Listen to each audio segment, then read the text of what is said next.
সন্ধ্যার সময় আমার একদম মানে ক্যারিয়ারের শুরুর আগে থেকে থিয়েটারের সময় থেকে সম্পর্ক। সুতরাং কাকার দিকে পাল্লা ভারী, তারপর শ্রীময়ী আমার বোন, কিন্তু ও এক্ষুনি অনেক কিছু বলবে।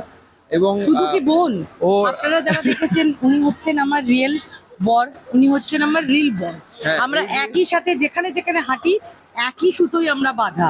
মানে ওর ওর সঙ্গে আমার সম্পর্কটা মামা আর কাকা একসঙ্গে আর কি। একদম। কিন্তু কাকার দিকে পাল্লাটা ভারী। আর আমাদের এবার বাকিটাও বলবো। আর একটা পাল্লা ভারী, আমাদের উত্তর কলকাতার একটা জোর আছে, দক্ষিণ কলকাতা ভার্সেস না, উত্তর কলকাতা। কাঞ্চনদা যে অঞ্চলের সেটা দক্ষিণ কলকাতা হলেও আমাদের কালচারটা একই, কালীঘাটের ছেলে তো।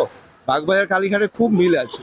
আওয়াজ কি দিল! না, সব থেকে বড় কথা কৃষ্মি খুব আনন্দ পেয়েছে। কালকে আমরা সাউথে বেরিয়েছিলাম, একটু কিরকম মোরজ মোরজ ছিল। আজকে মামার বাড়ির পাড়া তো, ওই জন্য এসে খুব দেখছি হা হু হচ্ছে। না, আসলে ওই বড় বড় চোখ উত্তর কলকাতার প্রতিমার মধ্যে দেখবে একটা প্রাণ আছে। আর বাগবাজার সার্বজনীনে কাঠের হ্যাঁ, সাজ, হ্যাঁ। সুন্দর প্রতিমা, মিনময়ী চোখ। না, আর ও আজকে দেখছে আমাদের মা আর কি রকম। বাগবাজার সার্বজনীন নিয়ে কিছু বলার নেই, এমনি সুপারহিট। না, আর আর বড় স্টার এই যে আমাদের সামনে দাঁড়িয়ে আছে। আর বাগবাজার সার্বজনীনের ঠাকুর দেখলে মনটার ভেতরে একটা ঠান্ডা শান্তি হয়ে যায়। ওকে সাজাতে কম সময় লেগেছে, মা একটু বেশি সময় নিয়েছে হালকা।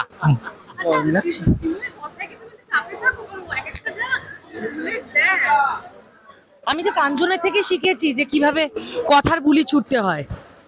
হাওয়া খেতে গেছে, হাওয়া একবার এসো। আজকে ও প্রথম আলাপ করলো এখানে এসে, সুন্দরভাবে মা দুর্গা, মা সরস্বতী, মা লক্ষ্মী, কার্তিক গণেশ সবার সাথে আলাপ করলো। আর পুজো আমাদের অলরেডি শুরু হয়ে গেছে, শুভ ষষ্ঠী। আর ষষ্ঠী সবাইকে। আর আমি বলবো যে আমাদের পাড়াতে থেকে শুরু হলো আর কি ওর ছোটবেলার ঠাকুর দেখাটা, এটা আমাদের সকলের জন্য খুব ভালো লাগার একটা বিষয়।